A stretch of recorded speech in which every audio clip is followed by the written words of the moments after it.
চিকেনের এই রেসিপিটা কিন্তু বাড়িতে একবার বানালে দোকানের স্বাদ ভুলে যাবে। খুব সহজ একটা রেসিপি, যেটা কিনা এয়ার ফ্রায়ারের মধ্যে বানিয়েছি আর তেল ছাড়া বানিয়েছি। প্রথমে এখানে দেখো চিকেনের ফুল লেগ পিস নিয়ে নিয়েছি দুটো, তার সাথে চিকেনের কিন্তু আরও কয়েকটা বড় টুকরো আছে। প্রথমেই পাতিলেবুর রস, ফ্যাটানো টক দই, এখানে দিয়েছি ধনে গুঁড়ো, জিরে গুঁড়ো, গোলমরিচের গুঁড়ো, সাথে দিয়েছি স্বাদ মতো নুন, চিলি ফ্লেক্স, টমেটো কেচাপ, আদা রসুন পেস্ট, আর এর মধ্যে দিয়েছি একটু ধনেপাতা কুচি। সব কিছু দিয়ে কিন্তু চিকেনটাকে ভালো করে ম্যারিনেট করে নেব। আর ম্যারিনেট করে কিন্তু তোমরা আধ ঘন্টা রাখতে পারো, 1 ঘন্টা রাখতে পারো, কিংবা সাথে সাথে বানাতে পারো আমার মতোই। তো এখানে এয়ার ফ্রায়ারের মধ্যে দেখো প্রথমে আমি চিকেনের এই পিসগুলো দিয়ে দিলাম, সাথে ম্যারিনেশন যেটা ছিল সেটাও কিন্তু একসাথেই দিয়ে দেবো।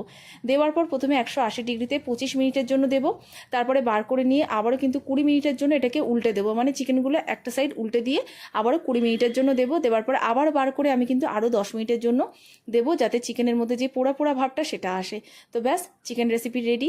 কেমন লাগলো রেসিপিটা জানিও, ভালো লাগলে কিন্তু অবশ্যই সঙ্গে থেকো। এই ধরনের অনেক রেসিপি কিন্তু তোমরা আমার ইউটিউবে চ্যানেলে পেয়ে যাবে, আর ফেসবুক পেজেও কিন্তু পেয়ে যাবে, দেখে নিও, সঙ্গে থেকো।